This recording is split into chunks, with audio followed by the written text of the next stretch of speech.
There are a number of misconceptions that people have about learning biblical Greek, and these lead to expectations that are unreasonable. Like, I can learn Greek in a year. So let's talk about that.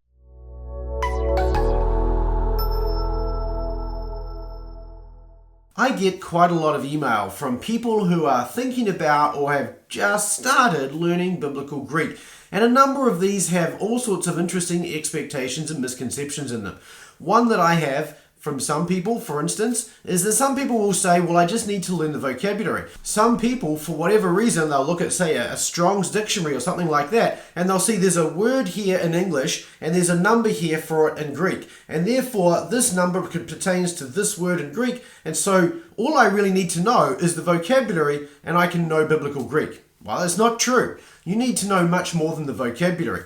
It's true that once you've finished the beginning Greek program, learnt the basics of Greek, and once you've even done a little bit more beyond that, then the key thing that's going to be missing is going to be vocabulary.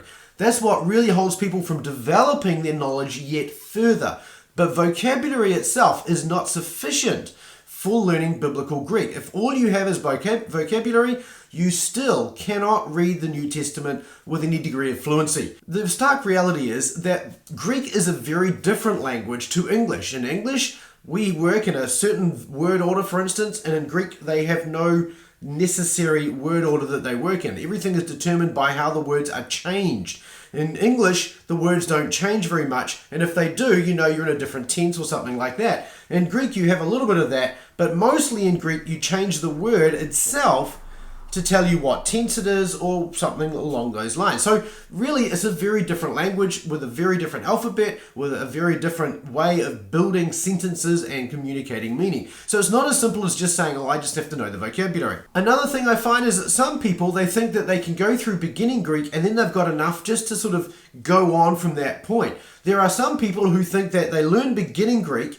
right? You've got the grammar now, and then maybe after that, it's just a year of vocabulary, and away you go, you're all good, because everything you need to know, of course, is in that beginning Greek course. Well, this is just, again, one of those misconceptions that's not true. The reality is that beginning Greek courses and books vary in length, right? You get very short grammars, like Summers, 155 pages, which is very succinct, very short, and then on the other side, you'll get something like Rodney Decker's 565-page monster, which is, they've got different amounts of information in them. Decker has built his so that you can take it beyond first year, but that doesn't mean to say that it's still going to have everything in it. There are other grammars, A.T. Robertson, Wallace, Greek Grammar Beyond the Basics, which have got many more pages than what you'll find even in Decker. So there's a lot more to learn than just what you'll find in any beginning Greek grammar. You need much more than that. Right? And this is the thing. Here's the key thing I want you to take away from this video. The one thing. But before I give you that, let me ask you to hit the like button and subscribe to this channel if you haven't already done so. So let me get back to that one thing. The one thing you need to know is that learning Greek is not a means to an end, right? You don't just learn Greek so that you can go on and then study the Bible. As you learn Greek, you are studying the Bible. If you're studying the New Testament, if you want to know the New Testament in Greek, and you learn biblical Greek for that end, then there is no disconnection. There is no two things that you're learning here. As you learn Greek, you're also learning the New Testament. You're deepening your knowledge of the scriptures. And in fact, this is why we actually want to learn biblical Greek, because we want a deeper understanding of the scriptures. And if to have a deeper understanding of the scriptures means that we're going to have a deeper understanding of how the authors of scripture actually use their own language. As people who don't speak the original languages, this is going to require that you and I spend really a lot of time thinking carefully about, looking at and understanding the way they communicated. We are going to need to come to grips with their styles. We're going to need to look at the different way they form sentences and clauses. We're going to need to look at how did they communicate meaning from one person to another, because they don't all communicate meaning in the same way. So how did they make the difference? What are those differences? How do they use certain words? And when we translate a certain word in English, is that exactly how we should understand it to be working in Greek? So there's a lot to learn when it comes to the language. And so I want to encourage you, if you're thinking about learning biblical Greek, don't think about learning Greek as the means to an end, as if you can learn Greek and then you can start to study the New Testament with depth. No. The key thing here is you're learning Greek while you're learning and studying the New Testament. These two things ought to go hand in hand. And there's a reason why, historically, seminaries, they would teach Greek first, they would teach hermeneutics, they would teach exegesis, and then they would teach you theology. Because if you need to understand the theology, you need to go back to the basics of the text that you're dealing with. You can't study the text in any great detail without really understanding the language behind it. And if you do, as I mentioned in this video here, you're going to be depending on people who've done that work for you already. You're going to be a second-hander. You're going to be somebody who is, working and building your knowledge based on what somebody else already says, even if you don't know if what they say is true or not. And so when you come to biblical Greek and you're considering learning it, don't think about this as a 1-year deal. Don't think about this as even as a 3-year deal. Think of learning Greek as a lifelong pursuit, something you're going to continue to develop from the time you start for the rest of your life. Now, there are going to be different things you do throughout that period.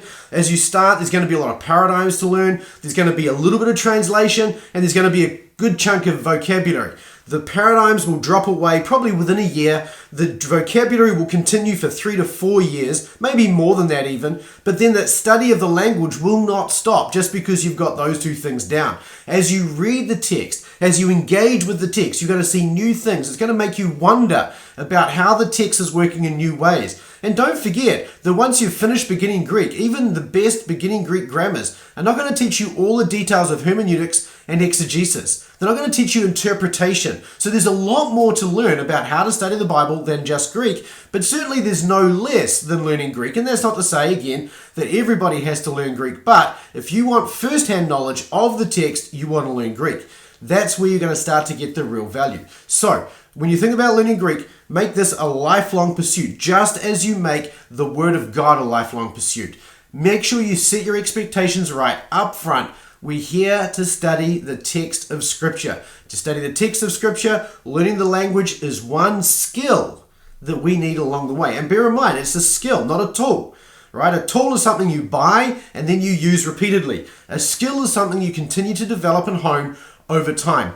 Biblical Greek, learning Greek, is a skill that you develop starting from beginning Greek and you develop all the way through the rest of your life. If you want to be a serious scholar and a serious reader of Scripture, the better you know the language, the longer you pursue that language for, the better it's going to be for you. It's not out of reach. You can do it. It just takes time and consistency, particularly during the early phases. And once you're through those early phases, you'll tend to start to, it's little bits at a time after that. So set your expectations right up front so that you know what to expect. You know that this is going to take you a long period of time, and you know that this is all part of knowing the Scriptures themselves.